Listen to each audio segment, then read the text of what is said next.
Good morning. This is Richard Hsu. I'm co-chair of Shearman Sterling's Privacy and Data Protection Practice Group here. And today I'm very pleased to have with me as my guest Michael Duff, who's the Chief Information Security Officer at Stanford University. Michael, welcome. Thank you, Richard. It's good to be here. So, Michael, why don't you start by telling me exactly what it is you do at Stanford and how long you've been there? Sure. I've been at Stanford for 4.5 years now. And as the Chief Information Security Officer, simply put, my mission is to protect the information assets that are important to Stanford. It sounds very simple, actually. Oh yeah, it's it's so simple. It is a simple thing to say, much harder to implement. I'll bet. Right. Now, a couple of weeks ago, or maybe a month ago, I heard you speak at the cybersecurity conference at Stanford, and so I wanted to invite you here today. But maybe you can share a little bit about some of the lessons you've learned. I know you talked about a couple of the breaches that Stanford has, and I thought it would really be helpful to our listeners to hear some of the experiences that you went through and what you learned from those breaches. Sure. Yeah. We view incidents as being catalysts to accomplishing some of the cybersecurity goals. We have a very robust cybersecurity program at Stanford, and I'm very proud of what we've accomplished there. At the same time, incidents serve to focus our efforts and kind of highlight some of the weaker areas.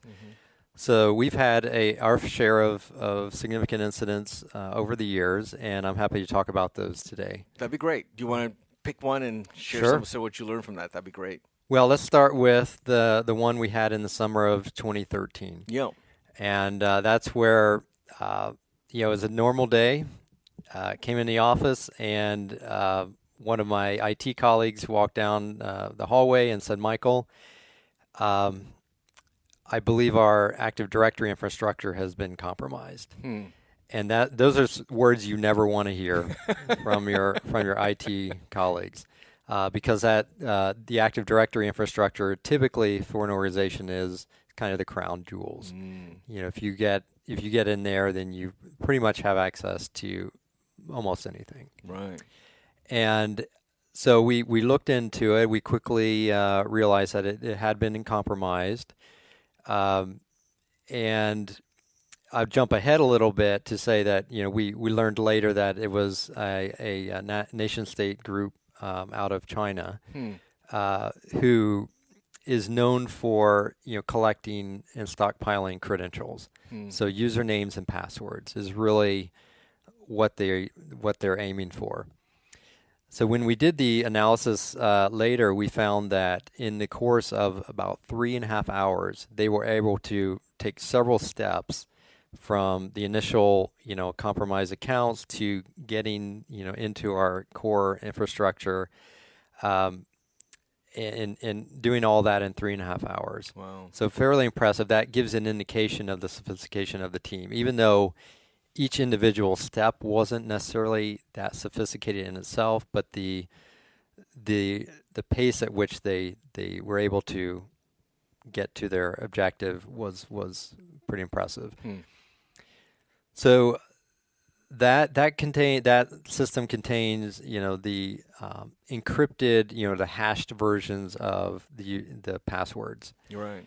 Now, you might think, well, they're hashed passwords, so they should be safe. Well, that would be true if the passwords were really long and complex, but typically, and like at Stanford, our minimum length is 8 characters, and there's these things called rainbow tables that allow you to essentially, in no time, the values are pre-computed, so you give a hash value and you immediately get back the clear text password because they've already gone through all the possible combinations. So when it's hashed, it's only a few of the characters that are hashed, right? And the remaining are revealed? It's all the characters. I see. So if you have an 8-character password, all 8 characters are used to generate a hash, which is somewhat longer than that. And so yeah, but if you create a table of all the possible 8-character passwords, it doesn't take long. Then you just look it up. Gotcha. So generally speaking, when there's a compromise of this nature where they get access to your password hash database, generally speaking, you can expect that they would be able to recover 70% of the passwords. Right. So understanding that, we very quickly made the decision, first of all, to go public and let the community know that there had been a breach. We also forced password resets right away, even though we knew it would take us months to take the steps to eradicate this group from the What was their infrastructure. objective? Did you learn that? Well, we do believe the objective was, first and foremost, those username and password credentials. And you might ask yourself, why would, we're a university. Right. We do have, intellectual property. Right. But, compared to perhaps some other companies, maybe some financial companies, Yeah. you might question, how valuable is that? Right. Well, it comes down to the fact that many people tend to use the same passwords for other accounts. I see. So if you think about their objective in the broader picture, they're collecting credentials from everywhere they can find them. So they, for each person, they probably have a few passwords that they've mapped to that person. Some people may be on boards of directors. They may, that may enable them to get into, more valuable assets at a later time. So that's a really good reason why not to use the same password for all accounts, Exactly. right? Yes. Yeah, that's one of the lessons that you can take from So how many records were actually hacked? Do you know? Well, it was a database of all of our accounts. So that was wow. at that time roughly 105,000 accounts. Wow, that is Yeah. a lot of records. So what could you, in terms of what they did to actually hack in to get those records, was that a technique that you had not seen before, or was it obviously not something you had been protecting against, or? Right. Each step in and of itself was not that sophisticated. In fact, fairly well understood techniques where, and if you like, I could walk through a couple of the steps that Yeah, they that'd be took great. that may be interesting. Yeah. The first step that they took, again, more than 95% of these type of incidents begin with what's called spear phishing. And that's where you're tricked into giving away your username and password, usually from, starting from an email message. Mm-hmm. So 2 accounts were compromised that way. Nothing special about those accounts, just normal. Could have been anyone at the university. But what that did was it enabled them to gain VPN access. So they were able to use those accounts to use our VPN system, which gave them more, kind of an internal network connection. Once they had that, they were able to identify a server that had not been patched. And again, this is, very common. Patching is probably the most important thing you can do to protect your systems. Yet we had an unpatched system, so they were able to exploit the vulnerabilities that had been long known. Once there, and this is a pattern that they repeated, I think 3 times, where they were able to gain privileged access to that system, dump the memory from the system. And what that allows them to do is see other username and passwords of people that are logged in, that happen to be logged into that same system. And then it's called privilege escalation. So you find that, and then you find an account that has greater privilege than the one that you came in with.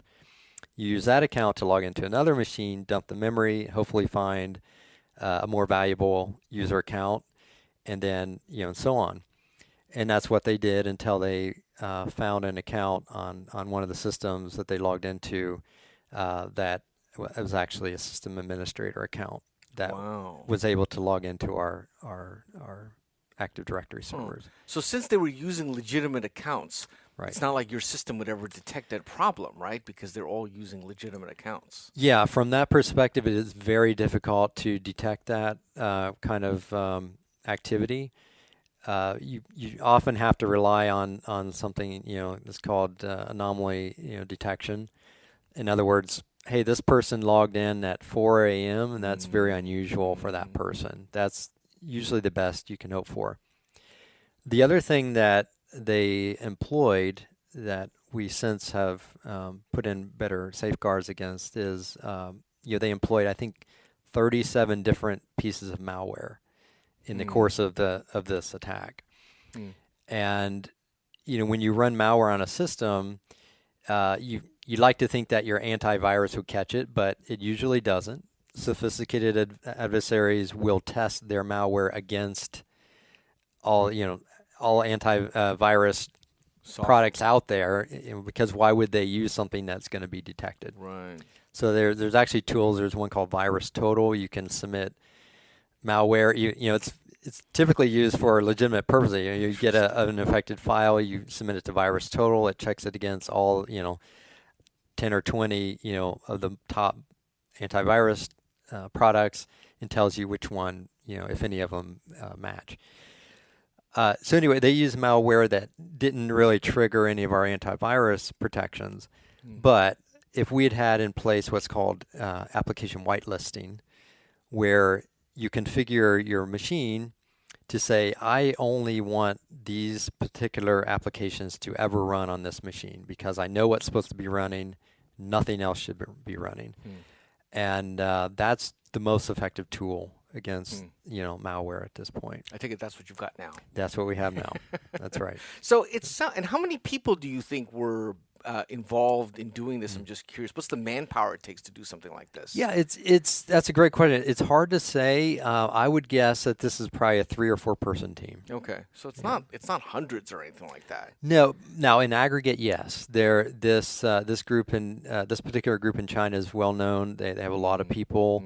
They're trained. They're well trained, and they just they're given targets. Right. So they may say, okay, team, today your target is Stanford University, and company X and company Y. See what you can find. Now, was this done overnight? So if there's less people kind of on staff, I assume was hacked at night. Is that typical? It was hacked at night, and typically it follows the work day for the group that's doing the attacking. That's typically for the nation state groups. That's oftentimes what you see, because they go to work just like we do, 8 to 5. Now that happens to be their time. Right. So that's our evening time. So now, how did you actually discover it? What keyed you off that actually there was a hack? I mean, given that they were doing this very surreptitiously, using legitimate username and passwords, how did you actually discover it? Right. We got very lucky. So the industry statistic on this is that it's generally about 2/3 of a year until you discover an incident, and that's that's the average. So I can in a moment I can tell you about another organization that was attacked by the same group at the same time, and they found out 2 years later. Wow. So we were very lucky that we found out within 8 hours, and it's because they were a little sloppy, and some of the malware they used didn't trigger our antivirus, but it crashed the systems. So think about, I hate to make this analogy, but it makes sense in this case. Think about 9/11. When that first plane hit the tower, everyone was, thought it was just this terrible accident, right? And it was just this tragedy. But it wasn't until the second plane hit that we knew, okay, and it's an attack. Right. Same thing that happened. Same thing for us. 2 of our main servers that should never generally go down. One rebooted seemingly kind of autonomously, and then if it had just been that, we probably would have chucked it up to just a random occurrence. But when the second one crashed and rebooted, we knew there was a problem. And that's what started the investigation. That's right. How you discovered it. But you're saying otherwise, literally, they could have had access to 100,000 records, and you would not know, presumably. That's right. I hate to say it, but it is very possible that if they had not crashed those servers, we may never have known about it. That's really amazing. So now, it sounds like in listening to the steps that were taken, it sounds like the real key linchpin was getting that VPN access. Is that true, or I would just say that was one step. There are other ways they could have come in. I see. Okay. That wouldn't have required a VPN, but that is a pretty common technique. Because most organizations, VPN gives you much greater access than you would have otherwise. Right. And that's somewhat true at Stanford. We use VPN to give additional access, but there are other ways that they could have gained a foothold. Now, what is the malware actually? When they're doing the malware, what are they trying to do with the malware? What exactly does the malware do? Well, the primary one that they employed was the one that would dump the memory and get the username and passwords out of the memory. I see. Other ones that they used actually dumped the database of usernames and passwords from our main database. So that was a different piece of malware. And doing something like that there's no that doesn't trigger that doesn't signal any alarms of dumping memory like that? It depends on how many tools you employ. That would be an anomaly that you might be able to detect. Now that would need a tool that can understand what's happening in memory as well. And there are tools that do that. Those tools tend to be somewhat difficult to tune. So there tends to be a lot of false positives. That makes sense. Yeah. So now you mentioned that one of the things was not patched. If that had been patched, would they not have been able to do this, or it would have just taken longer? They would have figured out. They would have found another route. Okay. Typically, adversaries, they're rational actors. They often take the path of least resistance. Makes sense. And in this case, they found a server that hadn't been patched, and that was their easiest route to the next step. So other than the whitelist, which you've implemented now, what else have you done to prevent a similar hack like this? What are some of the things you've implemented since then? Right. We took several steps. We had to very carefully re-architect and deploy an entirely new infrastructure to replace the one that had been hacked. Makes sense. And I say you have to do that very carefully because these groups are known as generally advanced persistent threats, and it's that persistent part that makes them so insidious. Now, they're very good at retaining access to systems once they get in. So we worked very closely with Microsoft to make sure we did everything right. And in this new system, we set up offline, and we're very careful to vet any information that was copied over to make sure we weren't copying over any kind of foothold that would allow them in later. And then we did this big, event which we called Flag Day. It was near Thanksgiving, and we shut down a lot of the network and did this transition over. It was over a weekend. So how long did the whole process take of doing all that? That was about 3 months. Yeah, okay, it takes a while. So now, in addition, I assume everyone now has much longer password requirements. We adopted a new password scheme. It's actually got some good press because it was recognized as being very progressive. Oh, really? What is it? I'm dying to know what this is. Sure. Yeah. The goal is to encourage longer passwords. Right. And rather than shorter and more complex passwords, because it's difficult to remember even an 8-character password if it's got all these numbers and symbols and everything. We know it's difficult to remember. So what we did is we created a tiered password system that the longer your password is, the simpler it can be. So 8 characters. Yes, you need to have a symbol and number and upper and lowercase and all that. When you go to 12 characters, you don't have to have a symbol. And when you go to 16 characters, you don't have to have a number. And if you go to 20 characters, you can do whatever you want. Oh, interesting. So and we actually showed, without recording the actual passwords, we did some statistics on the lengths of passwords. And you see the cutoffs right at 12, 16, and 20, where it gave the incentive to actually reach that mark. Huh.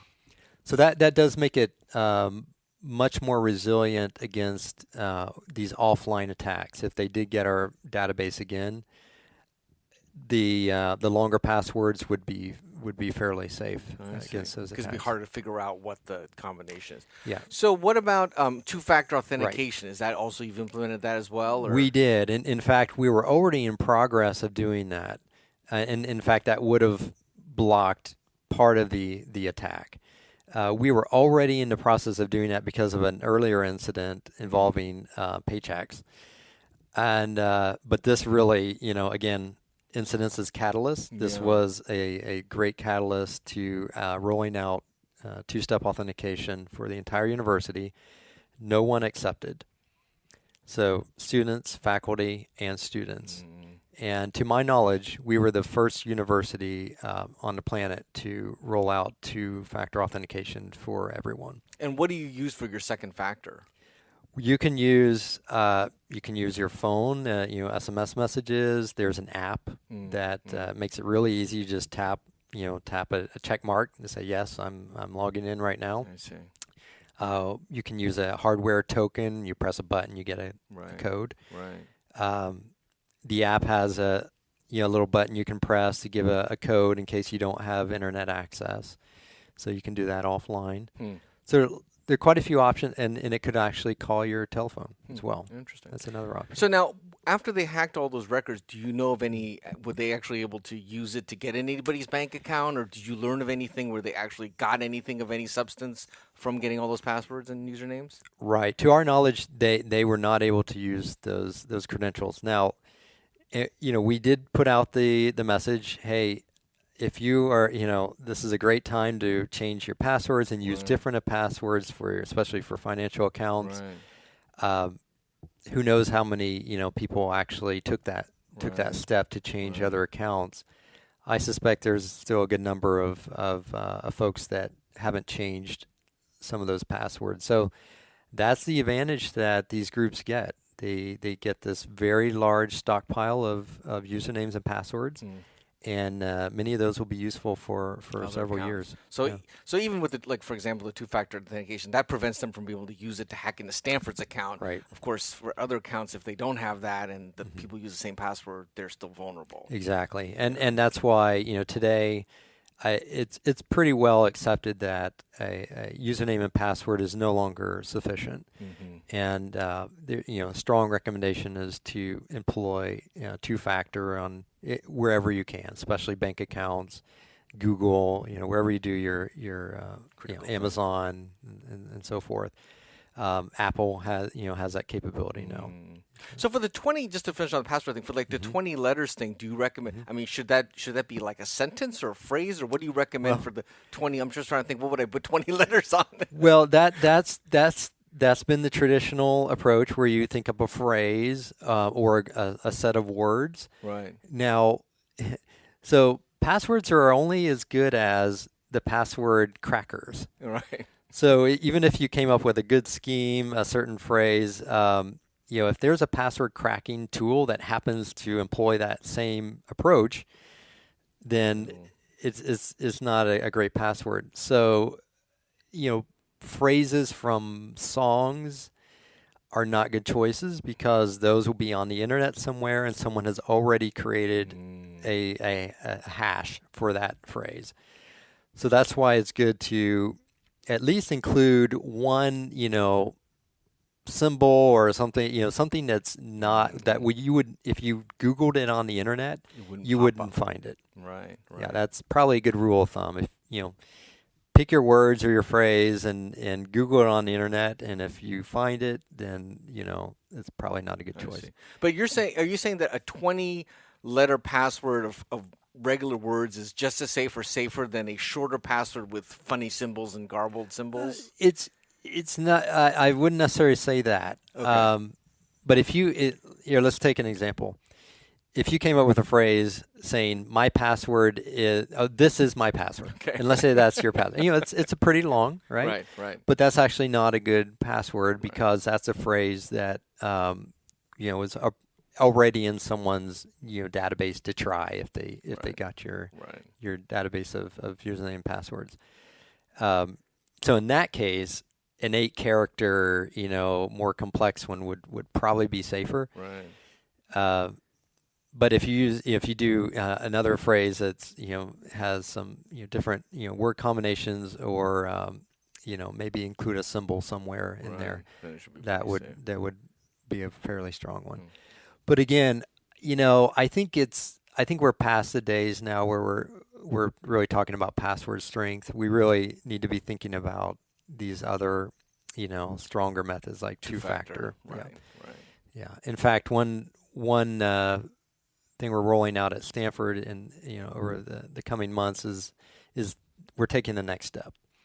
What is the next step? The next step is what's called client digital certificates. So how when you log into your bank, you'll see that little lock, symbol in the title, and that's indicating that your bank has authenticated itself to you, and you're really talking to your bank, Right. and that your communication channel is secure. Well, you can actually do it the other way as well. You can use a similar technique to prove that you are who you say you are to the other side, and those are called digital certificates. The advantage is you're not sending a password. You're basically proving knowledge of a secret, and it uses something called asymmetric key encryption. It's been around for quite a while now. Right. It's fairly well established, and it creates a far more secure login and authentication mechanism. So how do you actually deliver that? Is it something you download, or what Right. is it? Yeah, you would register, and you would get a certificate, and you put it on your computer. And the great thing is you wouldn't have to type in your password, and So yet it's far more secure. secure. Yeah. Interesting. And that's really kind of the next generation of security. Exactly. Interesting. Yeah. So that's what we're moving towards. We'll make it available, and then over time we'll make that the But now standard. isn't that vulnerable to somebody hacking into my laptop and taking that digital certificate and then using it to get in? I mean, Yes, and you make a really good point. Anytime that your computer itself has been compromised, all bets are off. right. It really, at that point, it doesn't matter how much security, how long your password is or anything else. All bets are off if your computer gets compromised. So there's still vulnerability at some point. Absolutely. Yeah. Yeah.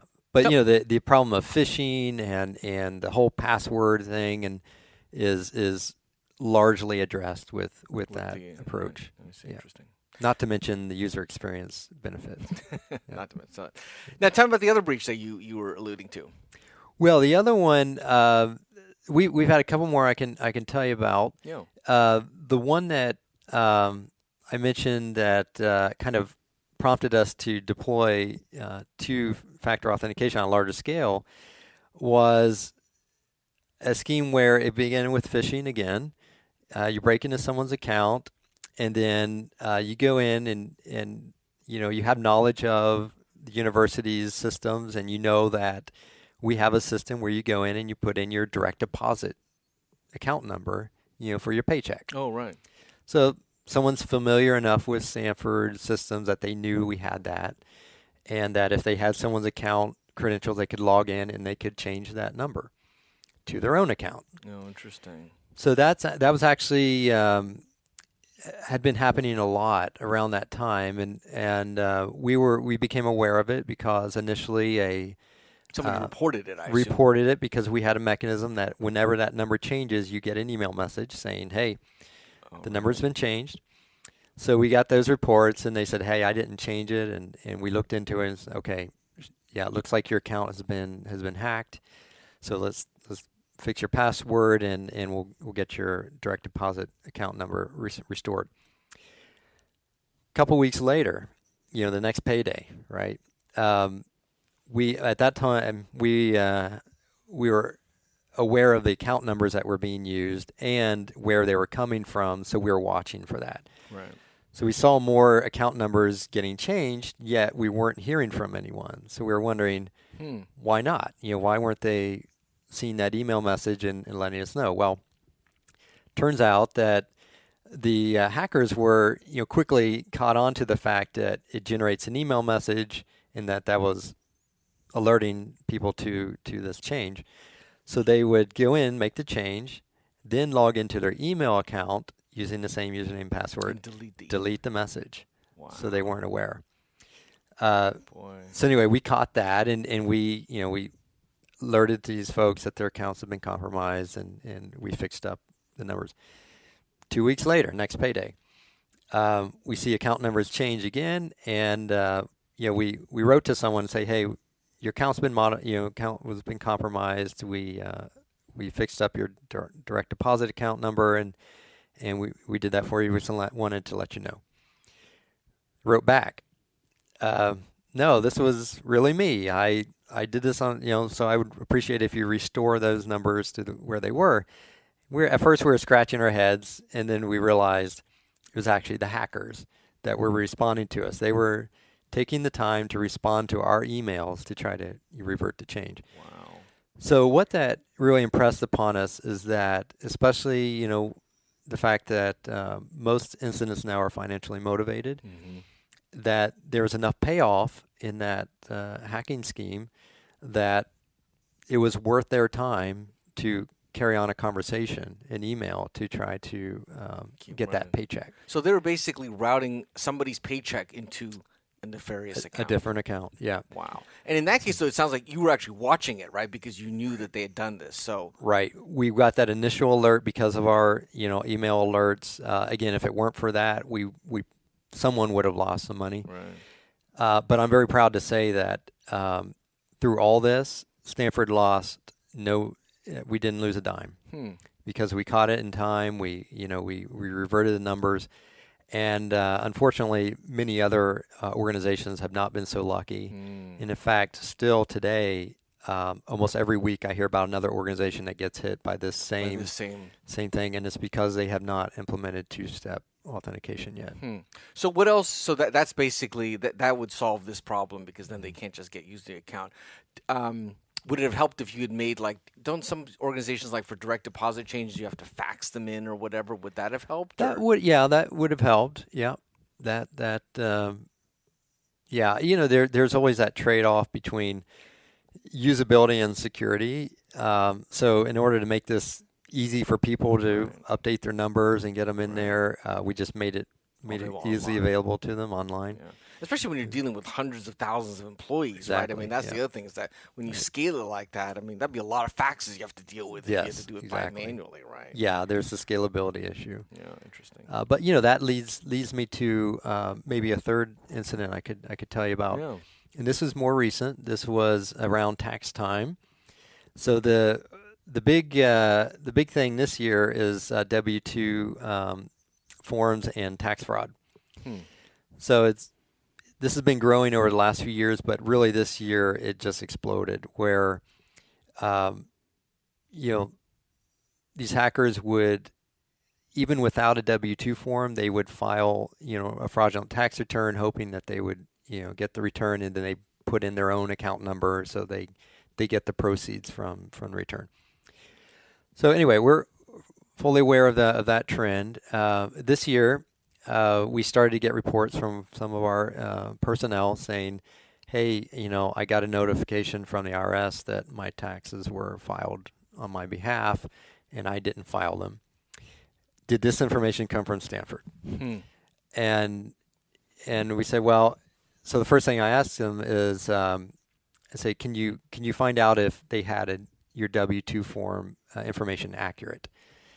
Because we have a third-party service that distributes our W-2 forms for us. And that's always our first concern, because that would be a very attractive target for hackers to go after. And sure enough, this person said yes, the information was accurate, and at that moment we knew, okay, we've got a problem. We've got to find out how they got the W-2 information.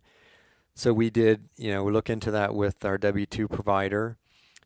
We ultimately found that several hundred W-2 forms had been downloaded from this service.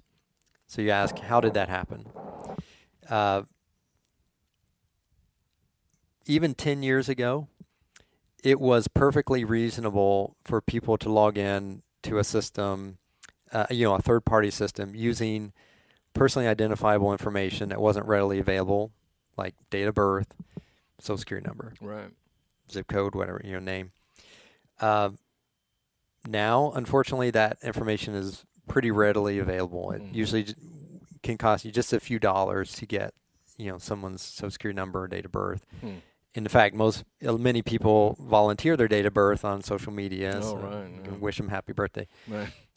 Well, that was the case with this third-party provider, that you could log in using your name and date of birth and social security number, and voila, you get W-2 form. So that's how they got several hundred of them. And this we felt terrible about, because it did impact people very Yeah, very right. personally and Right. caused a lot of trouble to And there was real theft going on, right? Real money was being real money distributed. involved. Right. Yes, yes. It's if you think about the average tax return, they probably made a couple, a couple few thousand on each one. Right. So they took the time to, log in manually. This was a manual operation. It appeared that there were, maybe a handful of people involved. Hmm. Um, Type in the W-2, and then file the form, file the taxes. Because all you need is Yeah. really the W-2, and then you Right. just That's enough that it appears legitimate, and wow, then you get the tax return. pretty tricky. So of course the IRS this is a big problem for them as well. Yeah, I'll bet. Yeah. So, this is an example where I mean, it affects your employees, but it's not directly Stanford's vulnerability because it was a third party. Right. So, what do you do in that case? Do you can't really bring that in house? I'm assuming because that's a Well, and organization. that's what made me lead into this incident. When we were talking about scalability and that trade-off between usability and security. This is a case where we did make the decision that we are going to bring that in house, Wow. and we will probably be distributing W-2 forms for former staff, through the mail. We'll probably do that ourselves. Hmm. Current staff, they can get to it another way, and that is more secure, and it's behind two-factor authentication, and we feel pretty good about that. But for former employees, you still have to mail them out, and I think we're going to be doing that ourselves. At least. So, is that an for now. example where trying to find a third party which has the same amount of security and vetting that and keeping on top of it is probably more work than bringing the administration inside, or is that the calculus? Like, how do you make that decision? Right. You're right. That's what it is. I think for now we just have made a decision for the coming year. We'll probably do it in house. But if we find a third party that has sufficient security controls in place, we would use that. One of the lessons we learned from this was that every large organization uses, and increasingly so, uses a lot of third parties, a lot of cloud services. Have to, right? And oftentimes, when you begin using a service like that, you do your upfront due diligence. Well, in this case, this was a decade ago that we did our upfront due diligence with this third party, and we felt good about it. And at that time, it was good. But over time, things change, and this personally identifiable information became much more available, and that the login mechanism was no longer sufficient to protect the important data. So the lesson there is, especially for your critical systems, you really have to really keep an eye on it, over time. Right. And in fact, that's one of our big initiatives that we've gone through, inventoried all of our, critical systems like that, and we looked at the security mechanisms, and following up with every one of those vendors to say, look, we need two-factor, or tied into the university's authentication system. And so that's what we're doing, and I think we're going to be in a much better position. Now, given the fact that even though you do all these things, like you were saying, if somebody hacks into your computer, all bets are off. Or if someone responds to a spear phishing thing, what can you do about that?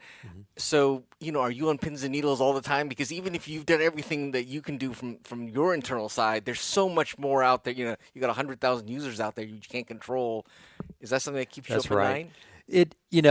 I wouldn't necessarily say it keeps me up at night, because as a security professional, you quickly become Used to accustomed to that, that kind of the threats that are there. Right. And you take the approach, what's the greatest return we can get on our investment? Where are where are we most at risk? So Stanford has a very robust enterprise risk management program, and information security privacy is always one of the top risks, as you can imagine. But I think what we're seeing now is a trend towards we talk a lot about prevention, and that will probably always continue to be the largest area of investment for, in cybersecurity is prevention. The old adage, ounce of prevention, pound of cure, rings true with cybersecurity. Right. But what we're seeing now is much greater investment in that next level, which is detection. So just the acknowledgement that we can't prevent all attacks and all incidents, but at least if one happens, we want to be able to detect it and detect it quickly. And then the final tier is the resilience, responding and recovering as quickly as possible. So at Stanford this year, we're really focusing a lot on detection. While continuing, working on improving our prevention mechanisms as well. Now you seem like a very calm person. I get this impression that when the breach happens, your heart rate doesn't even go up. Is that? You seem like you have the perfect temperament for dealing with this because you don't panic. You seem very calm. Is that the way you are when these incidents happen? I think it's important in this role to remain calm and to have just keep that keep perspective on it. First, that knowing that there's a constant rate of compromises.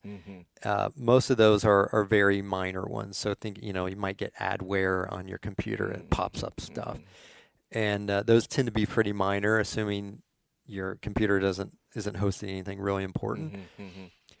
So you just kind of understand that, and then but you have to be able to quickly assess and respond appropriately as the severity of the incident increases. So some of them that I shared with you, those are certainly some of our most severe incidents that we've experienced. And you do get a little adrenaline rush when you first hear about it. But you quickly go into the mode where you're applying your incident response plan. And the whole reason for having a plan in place is in that, that especially those first few hours and first few days where there are very heightened, emotions and anxiety, that you don't miss anything and you take all the right steps. So we do have a very solid incident response plan in place, and we do follow that, especially when we encounter the more severe incidents. Now, do you actually do tabletop exercises? You hear about the importance of that. Is that something you actually do at Absolutely. Stanford? Yeah, and that's very important. We do quarterly exercises. Each time we pick a different scenario, and we involve as many people as we can. It's very important to involve some of the key folks like your Office of General Counsel, so your legal team, your communications team, of course IT team. Right. At the university, we have the 2 hospitals, so we involve those teams as well when we're doing a medical record breach scenario. Yes, absolutely critical to rehearse the plan and make sure that first of all the people and you're comfortable with them. The first time you're meeting your legal team shouldn't be when you have an actual incident, or your communications team. Makes sense. So yeah, we've done a good job of having those quarterly exercises, and our next one's coming up in just a few days. Interesting. Well, I guess like any security job, though, 999 of the 1,000 days, probably nothing happens, right? Or many days happen where nothing happens, right? But it's like the TSA. Most of the luggage goes through, but it's always that 1 in 1,000 or 1 in 10,000 that's the problem. Yeah, that's and I would say that's true for the more significant incidents where there is a more kind of a baseline level of activity.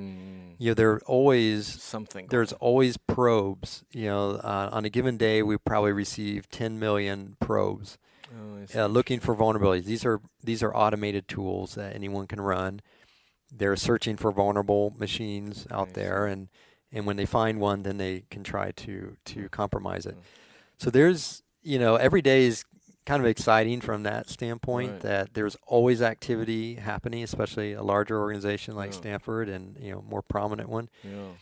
But yeah, fortunately, those larger incidents are few and far between. Right. The tough part is it's difficult to predict, I bet. and that's why it's important to have good set of standards Mm-hmm.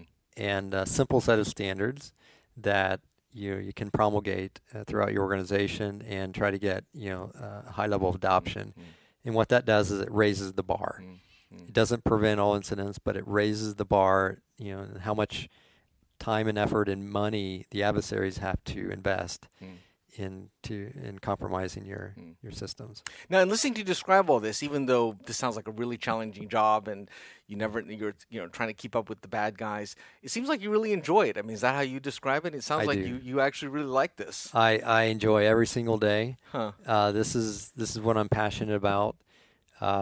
I got into cybersecurity when I started a company back at MIT, Oh. and it was a healthcare intranet company. And naturally, even back then, it was 1993. Even back then, cybersecurity and protecting medical records was already important at that point. And that's when I first really got into security. Huh. And I've been in that field ever since. Huh. Well, it's been a fascinating conversation. I really appreciate your taking the time. In a few years, I'd love to check back with you and see what else you've learned about cybersecurity. Absolutely. Thank you, Richard. That'd be great. Yeah. This is Richard Chu and Mike Duff.